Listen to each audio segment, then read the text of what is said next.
The diplomatic relationship between the United States and Cambodia carries the weight of history and the legacy of a dark past.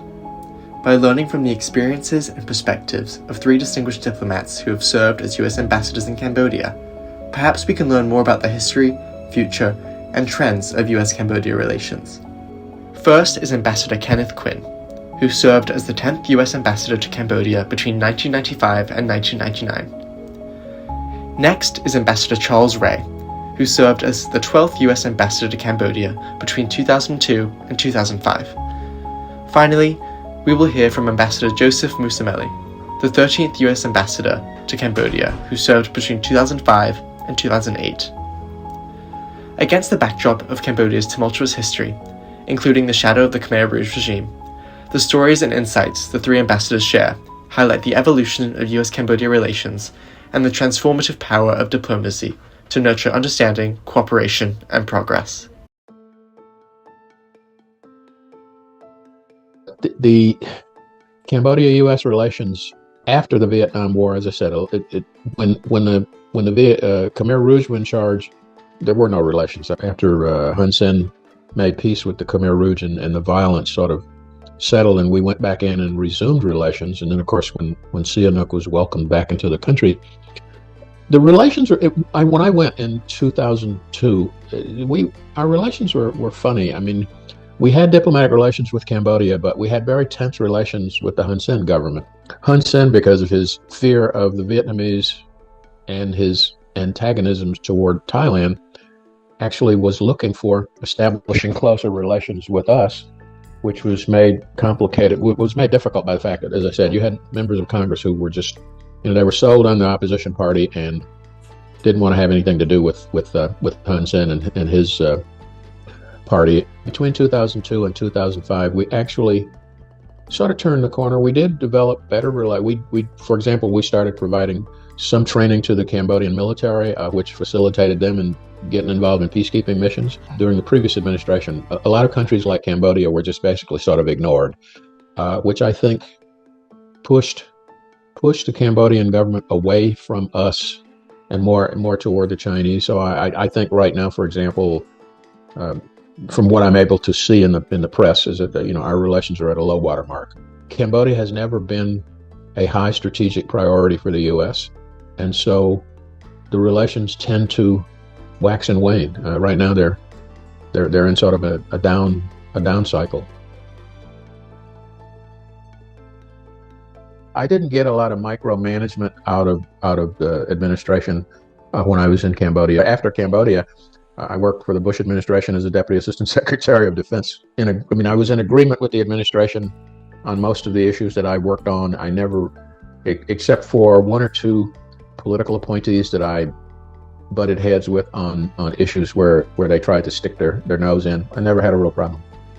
Before I got the actual point, the White House called me. And I think they did this to lots of ambassadors at the time. And they said, "Are you going to be able to serve the president loyally?"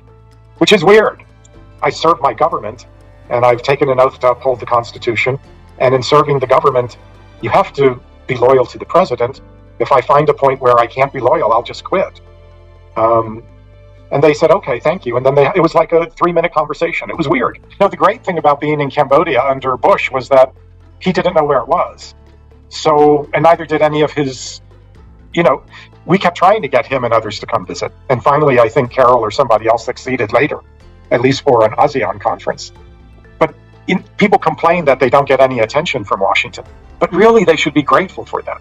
Because with Washington and the president and the White House and even the 7th floor of the State Department not caring about the country, you could do a lot more. To put it in historical perspective, during the Vietnam War, we basically, Cambodia was this sort of place over there to the west that has a few problems, but that's the only time we ever thought of it.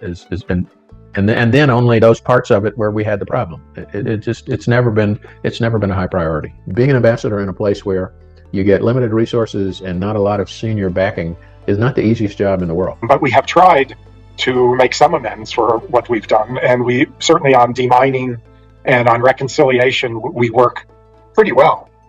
I think we could have done much better with Hun Sen. Whatever I asked of him, he was always very cooperative. Whenever I wanted to talk to him, he was always available, always. The price that had to be paid was I had to smoke a pack of Marlboros with him each time. He wanted better relations with America, but he didn't want to become a sycophant any more than Sihanouk wanted to be. And he wasn't going to give up his relations with China, and he wasn't going to let his country devolve into some sort of pseudo-democratic chaos either. In June of 1973, which was a particular moment for me and my reporting, because I was stationed out in the remote part of the Vietnam-Cambodian border. And on one day in June, I wish I could remember what day it was, the Khmer Rouge, who had been up to that point, they were a secret organization no one knew about, and they were totally, they were led by Pol Pot, who in those days was known as Salath Sar, and they had been acting sort of like Boy Scout revolutionaries, being nice to everybody, and pretending that they were all part of the Indochina Communist Party controlled by Hanoi. But on that day and Saturday, the order went out, and these young radical cadres suddenly, as if they took off their masks and said, we're loyal to something called ANCA, the committee.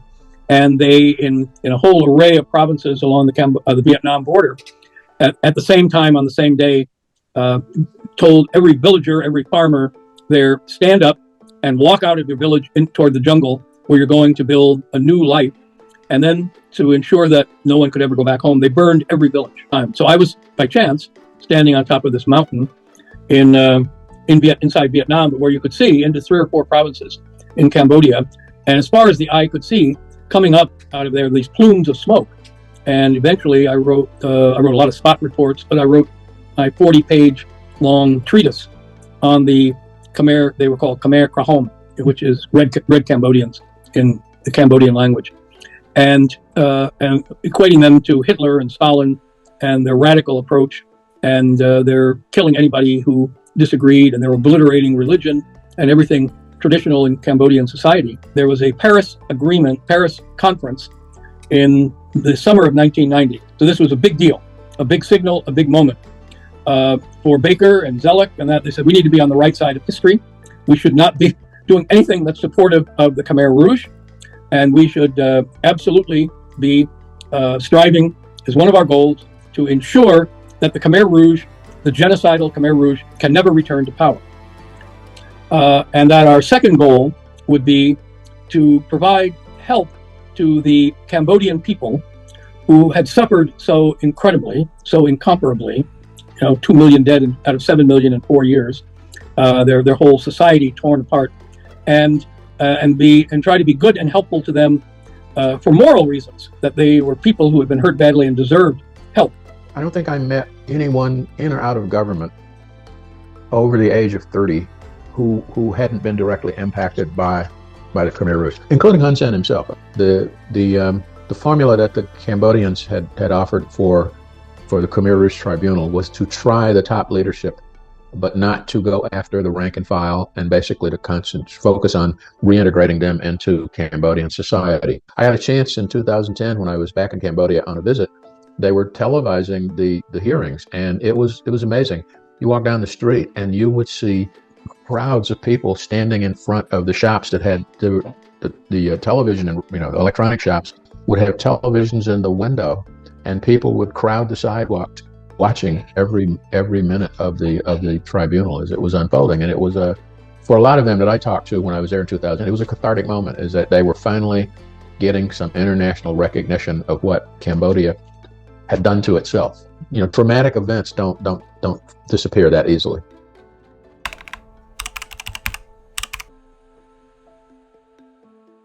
So 1996, I get there, and I spend about a month or so on the ground, and I tell them in Washington, I said, I need to come back to Washington.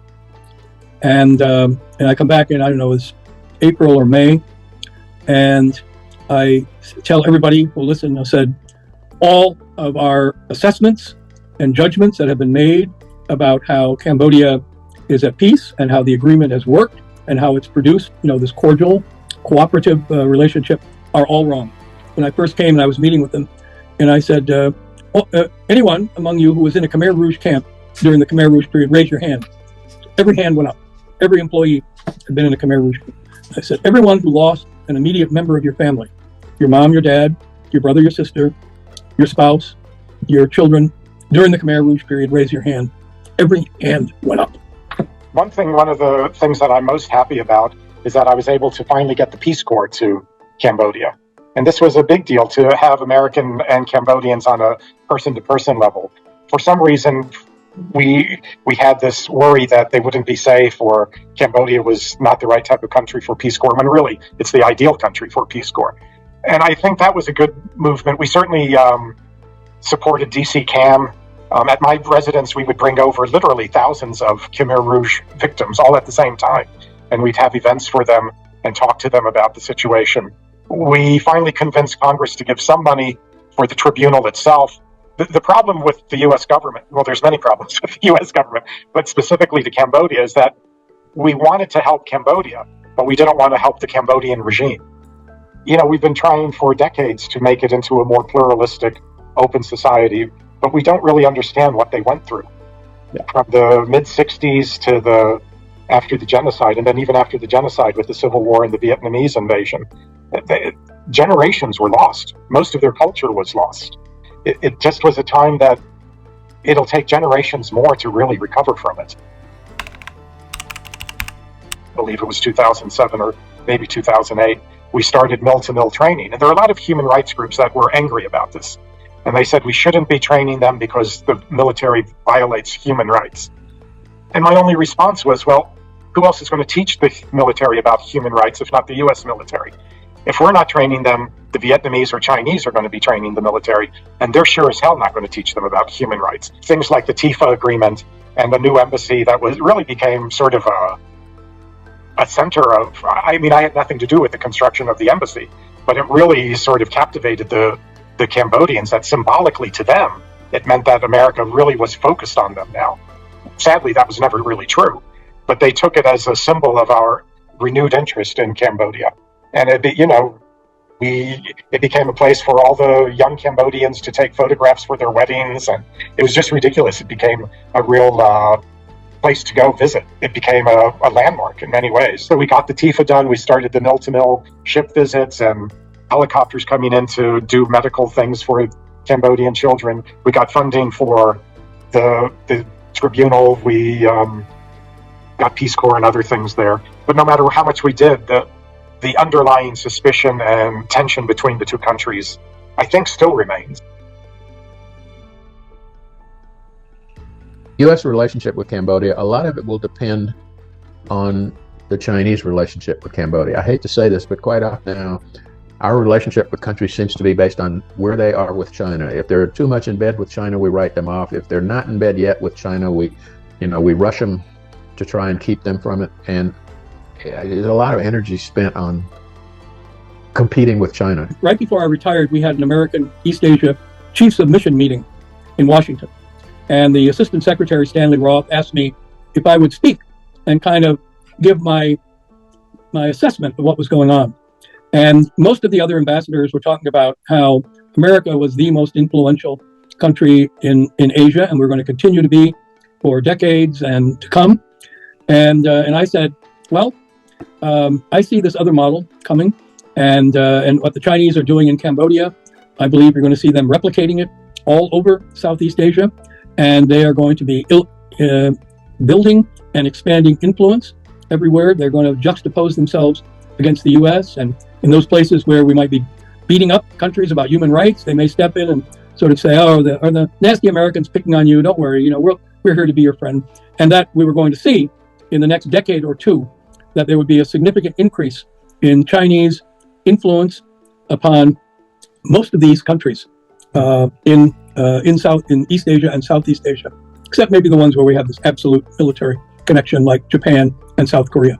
And indeed, what I had to say has come to pass. We start with our ankles tied together because the Chinese are there. I mean, we have to cross an ocean to get there, and the Chinese just have to cross a border. I don't think it's changed much.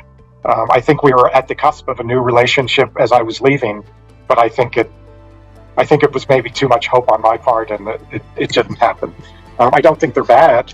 They go up and down, never really good and never horrible. I can only hope that that the people on the ground in places like Cambodia have the fortitude to do whatever they can do on their own, because they literally are on their own.